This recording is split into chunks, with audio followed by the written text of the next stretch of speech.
दरो शरीफ पढ़ लें। अल्लाहुम्मा सल्ली अला मुहम्मदिन व अला आलि मुहम्मदिन कमा सल्लैता अला इब्राहीम व अला आलि इब्राहीम इन्नका हमीदुम मजीद। अल्लाहुम्मा बारिक अला मुहम्मदिन व अला आलि मुहम्मदिन कमा बारकता अला इब्राहीम व अला आलि इब्राहीम इन्नका हमीदुम मजीद।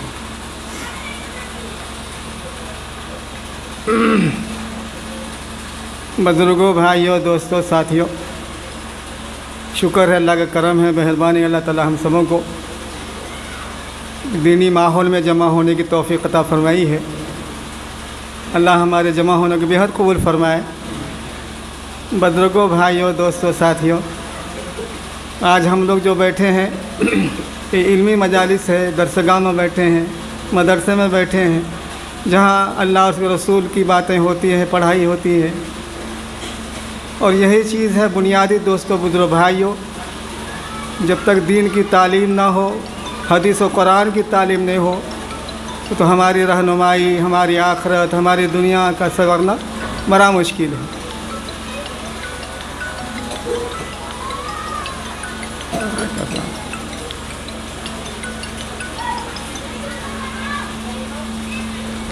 तो ये अलग शुक्र है, करम, मेहरबानी अल्लाह ताला ने आज के दौर में भी अल्हम्दुलिल्लाह मदरसों के ज़रिए से, खानकाहों के ज़रिए से और जमातों के ज़रिए से, जलसा जुलूस के ज़रिए से हम तक ईमान की, दीन की बात पहुँचते रहती है। और ईमान और दीन की बात जब तक पहुँचे, हमारा ईमान ताज़ा रहता है। दीन की बात सुनने से, कहने से ईमान ताज़ा होता है। ईमान ताज़ा होने का मतलब ये है कि हमारी आखिरत बनती है, आखिरत की तैयारी करने की तौफ़ीक़ होती है। इसलिए बुज़ुर्गों, दोस्तों, भाइयों, हमेशा दीनी माहौल में, अच्छे माहौल में, तालीमी माहौल में, हदीस कुरान के माहौल में आदमी को ज़िंदगी गुजारना चाहिए, रहना चाहिए, बैठना चाहिए। माशाअल्लाह ये भी मस्जिद बहुत बरकत वाली मस्जिद है, इसमें हम लोग बैठे हैं। अल्लाह हम सब के बैठने को बेहद कबूल फरमाए। बुज़ुर्गों, दोस्तों, भाइयों, मसला असल आखिरत का है। मसला असल आखिरत का है, जहाँ हमेशा रहना है, जहाँ हमेशा रहना है, जहाँ से वापस हम नहीं आएंगे। आप अंदाज़ा करें, गौर करें, फ़िक्र करें। आए दिन हम लोग कब्रिस्तान पर जाते रहते हैं, मैयत को लेके जनाजे के साथ जाते हैं और फिर वो दफन करके हम तशरीफ़ ले आते हैं, घर चले आते हैं। अब उनके साथ क्या होता है, आप अंदाज़ा करें, तसव्वुर करें, गौर करें कि तन्हा कब्र में और अंधेरी कब्र में, तंग घर में कैसा होता होगा। आप गौर करें, ज़रा फ़िक्र करें। रात को सोने जाते हैं तो कैसा होता होगा। आज दुनिया में थोड़ी तकलीफ़ होती है तो लोग पूछने वाले होते हैं, कैसे हैं, क्या है, तसल्ली देते हैं। लेकिन कब्र में कौन पूछेगा, कौन तसल्ली देगा। ये आज के दुनिया में जो कुछ हम कर लेंगे अच्छा अमल, वही हमें अंदर देखो तो कौन है, तो भी थोड़ी देर बात करें क्या। तो इसलिए बुजुर्गों, दोस्तों, भाइयों, हमेशा हर आन हर वक्त हमें यही फिक्र होनी चाहिए कि दुनिया से एक दिन हमें जाना है और कुछ लेकर नहीं जाएंगे दुनिया से। असल हमारा आखिरत है, आखिरत में हमेशा रहना है। आखिरत की कामयाबी असल कामयाबी है। ये मदारिस, मकातिब भी ये आखिरत की ज़रिया है, आखिरत हासिल करने का ज़रिया है। बहरहाल दोस्तों, बुजुर्गों, भाइयों,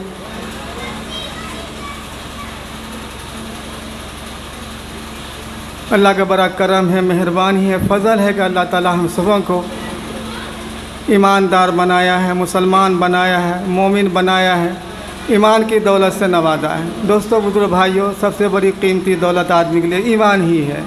अगर ईमान हमारा नहीं बना, दुनिया बन जाए, दौलत बन जाए, घर बन जाए, बिल्डिंगें बन जाए, और ईमान अगर ना बने तो कुछ नहीं बना है, कुछ नहीं बना है। इसलिए आदमी को हमेशा अपने ईमान की फ़िक्र करनी चाहिए, मुहासबा करना चाहिए, गौर करना चाहिए कि हमारे अंदर कितना ईमान है, हम कितनी तैयारी आखिरत के लिए किए हैं। कितना ज़ख़ीरा हमारे पास है। हम क्या लेके दुनिया से जाएंगे? खुदा ने खास्ता हमारी मौत हो जाए तो हम क्या लेके जाएंगे दुनिया से? इसलिए आदमी को हमेशा अपनी आखिरत की फ़िक्र करनी चाहिए, आखिरत का ख्याल करना चाहिए।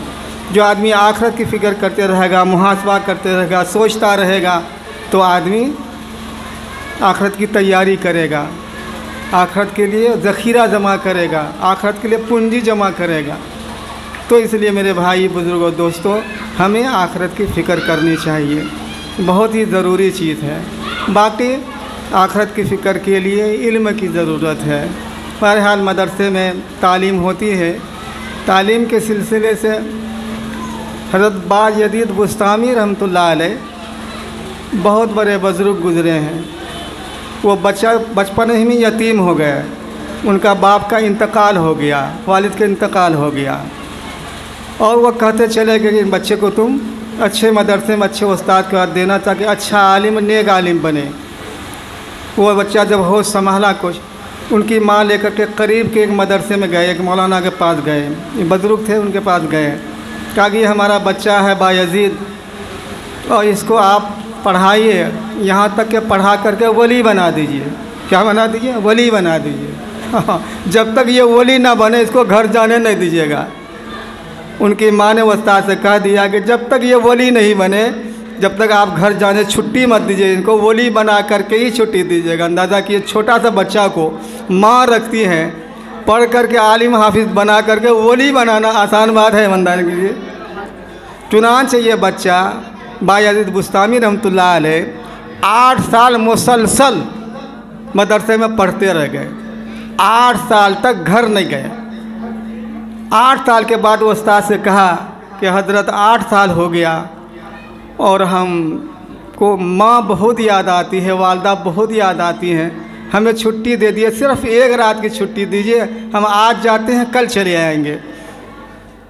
अब उस्ताद जो थे वो कहे भाई इनकी माँ तो कह दिया जब तक ये वली नहीं होगा तो इसको छुट्टी मत दीजिएगा। क्या करें, बच्चा परेशान है, इसका दिल टूट रहा है, उधर माँ का जो हुक्म है वो कैसे होगा। तो उस्ताद साहब बहाने के तौर पर उनको कहा कि ऐसा कर देते हैं कि इससे हो ही नहीं पाएगा, छुट्टी होगी ले ही नहीं सकेगा। उनको बता दिया इतना सबक जो याद नहीं कर पाएगा, 3 दिन भी याद नहीं कर पाएगा। कहा कि यहाँ से यहाँ तक अगर तुम सुना दो आज तो तुम्हें छुट्टी दे देंगे आज। तो बच्चा बहुत मेहनत किया, बहुत अल्लाह से रोया धोया, बहुत ही कोशिश किया और सवेरे हो करके वो अल्हम्दुलिल्लाह सुना दिया जहाँ तक कहा। उस्ताद जहाँ तक दिया था कहा तो सुना ही नहीं सकेगा, ना सुना सकेगा, ना छुट्टी देंगे इनको। लेकिन वो इतनी मेहनत किया, अल्लाह ने ऐसी मेहरबानी दी कि वो उतना सुना दिया। अब उस्ताद क्या करते, मजबूर हो गए भाई, इनको जो कहा था वो पूरा कर दिया, अब छुट्टी तो ज़रूरी देना होगा, ना तो गलत हो जाएगा ये। तो कहा ठीक है जाओ आज कल चले आना। जब ये बायज़ीद बुस्तामी रहमतुल्लाह अलैह घर पे गए, दस्तक दिया, दरवाज़ा खटखटाया तो अंदर से उनकी माँ कहा कौन? कहा मैं बायज़ीद, तेरा बेटा बायज़ीद। माँ दरवाज़ा खोलो हम आए हैं। कहा कि मेरा बेटा बायज़ीद नहीं आ सकता, हमारा बेटा तो वली होकर के आएगा, बेवली का हमारा बेटा नहीं आएगा, इसलिए तुम हमारे बेटा नहीं, तुम चले जाओ। बहुत कहा कि माँ देखो हम ही तुम्हारे बेटा है, बायज़ीद हैं, खोलो हमसे मुलाकात करके चले जाएंगे, रुकेंगे नहीं, तुम कम से कम हमें तो मुलाकात करने का मौका दे दो, दीदार करने का मौका दे दो। करना तुम मेरा बेटा नहीं हो, तुम बायज़ीद नहीं, तुम चले जाओ, हम तुमसे मुलाकात नहीं करेंगे, हम दरवाज़ा नहीं खोलेंगे। तो जो बच्चा रो धो करके दरवाजे पर आखिर मायूस होकर फिर मदरसा लौट गया।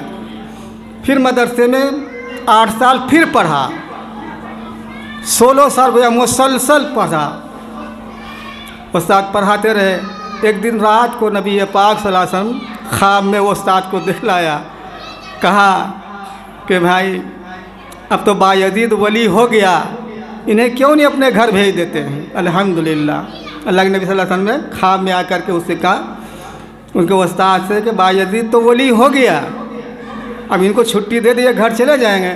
चुनांचे उस्ताद साहब ख्वाब से बेदार हुए, सुबह हुई, अपना इमामा उठाया, बायज़ीद के सर पर जाकर बेटा तुम चले जाओ, तुम्हारे जो मकसद तुम्हारे माँ ने कहा था वली बना के भेजिएगा, आज तुमको वलायत मिल गई, तुम चले जाओ अपना घर। अपने घर गए, पहुँचे तो कहा कौन? कहा बायज़ीद। हाँ आओ मेरा बेटा, बायज़ीद तुम ही मेरा बेटा हो, आ जाओ। तो माँ भी समझ गई बेटा हमारा कामयाब होकर आ गया। अंदाज़ा कीजिए एक माँ और छोटा सा बच्चा को रख कर और ये करे जब तक वली ना हो इसको घर नहीं भेजिएगा। हम लोग देखिए अपना, माँ तो माँ है लेकिन हम लोग बाप 1 हफ्ता से 2 हफ्ता मदरसा में बच्चा होता है कि कोई न कोई बुलाने के लिए आ जाता है, कोई खबर मिल जाती है, ना दीजिए तो कोई न कोई बहाना हो जाता है।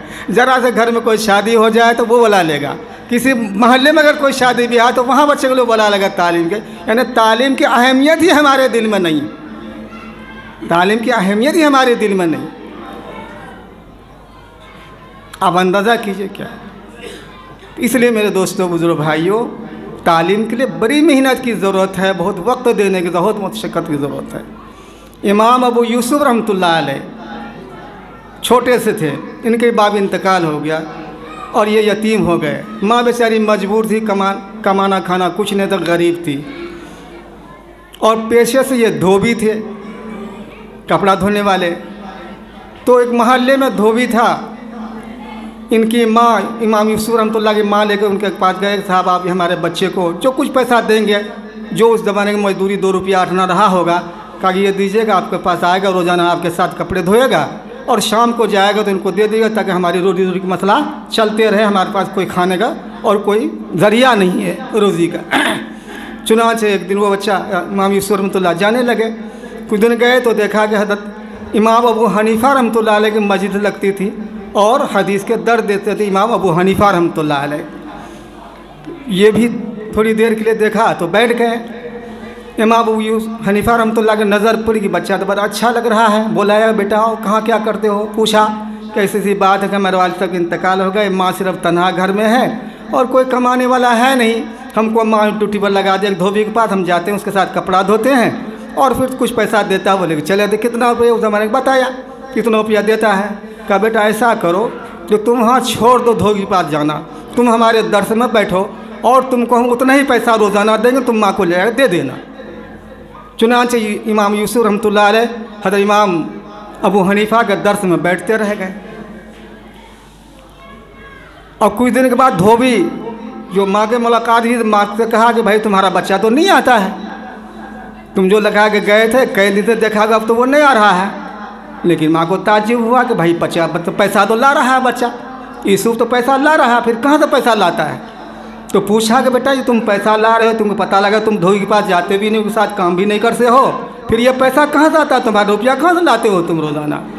तो फिर बताया कि इमाम साहब हैं, उनके दर्स होता है बुखारी, हम उसी के हदीस के दर्स में बैठते हैं और वो हमको दर्स भी देते हैं, हदीस भी सिखाते हैं और शाम को जब घर आते तो उतना पैसा भी वो दे देते हैं कि ले जाओ अपने वालिदा को दे देना ताकि उनके खाने पीने का इंतज़ाम हो जाए।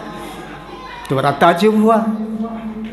तो आए, उनकी माँ आई इमाम अबू हनीफ़ा के पास, कहा कि हज़रत यही एक बच्चा हमारा कमाने वाला और इसको आप इसमें लगा लिए, थोड़ा बहुत जो देते हैं लेकिन हम चाहते हैं कि ये बच्चा हमारा ज़्यादा कमाए, धोबी के साथ में ज़्यादा पैसा मिले।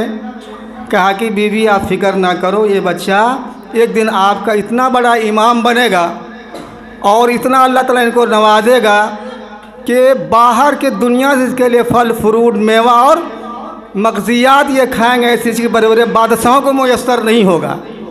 आप सब्र कीजिए, आप अपने काम से लाइए, बच्चे को छोड़ दिए, हम इसको तालीम देते हैं। माँ भी मान गई। एक ज़माना आया, इमाम अबू यूसुफ रहमतुल्लाह अलैह काजी बने, पूरे मुल्क के काजी बने, बहुत बड़े काजी, उनके फ़ैसले पर फैसला होता था, उनको खूब फैसला होता था, इतने बड़े काजी। और एक दिन देखा कि इमाम अबू यूसुफ रहमतुल्लाह अलैह जा रहे मस्जिद के सहंजरा लंबा चौड़ा दूर तक था। ये जूता अपने उतारे, 2 शागिर्द, एक शागिर्द एक जूता पकड़ा, दूसरा शागिर्द दूसरा जूता पकड़ा, फिर दोनों मिलाकर रुमाल बिछा दिया और रुमाल पर दोनों जूता रख करके और फिर वो दोनों बच्चा पकड़, दोनों शागिर्द पकड़ करके उनके पीछे पीछे चले गए। हारून रशीद के दरवाजे का मसला था, उन्हीं के महल्ले में पढ़ाते थे, उन्हीं के मस्जिद में पढ़ाते थे इमाम साहब। तो वो देखे तो बड़ा अफसोस किया हारून रशीद रज़ियल्लाहु ताला अन्हु, और अपने घर बीवी ज़ुलेखा से जाकर कहा, ज़ुबैदा से जाकर, ज़ुबैदा क्या ये हमारी सल्तनत है, क्या ये हमारी हुकूमत है, क्या ये हमारी इज़्ज़त है? इज़्ज़त हुकूमत देखना है तो इमाम साहब के देखो, यूसुफ साहब का देखो।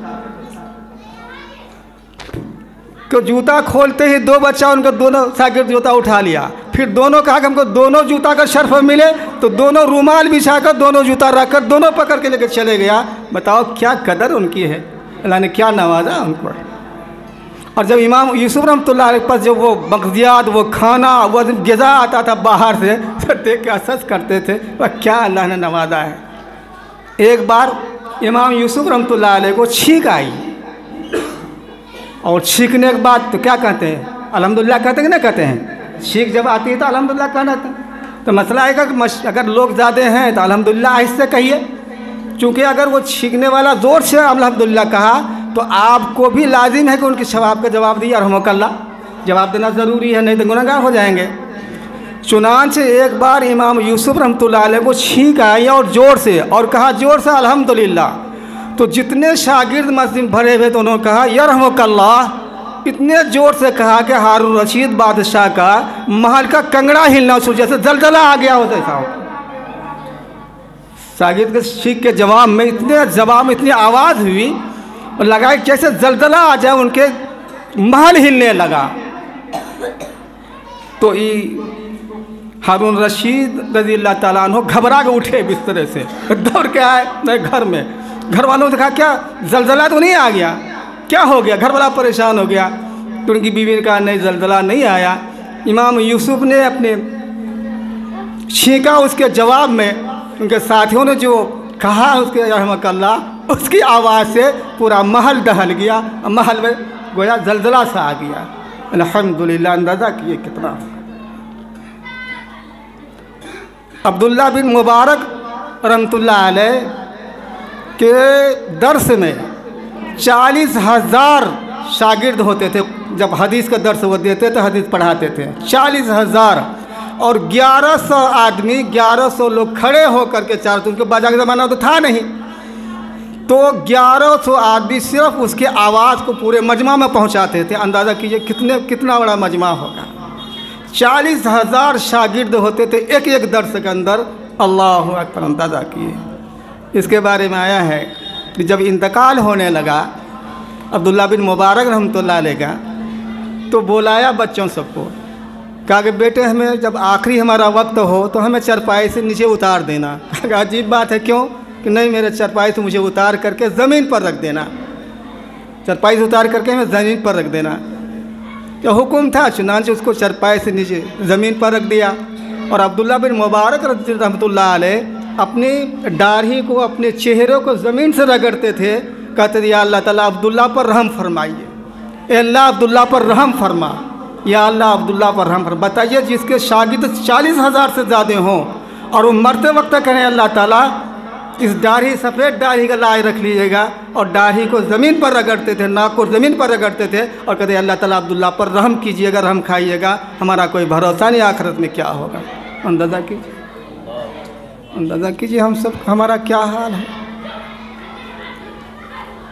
मुजद्दिद अल-फ़सानी रहमतुल्लाह अलैह, उलमाए किराम जानते हैं मुजद्दिद अल-फ़सानी, मुजद्दिद किसको कहते हैं? 1000 साल के बाद कोई ऐसा अल्लाह का वली पैदा होता है, ऐसा मुजाहिद जो दुनिया का नक्शा बदल देता है और शरीयत का ताजगी आ जाता है, जदीद कर देता है। वो मुजद्दिद अल-फ़सानी रहमतुल्लाह अलैह थे।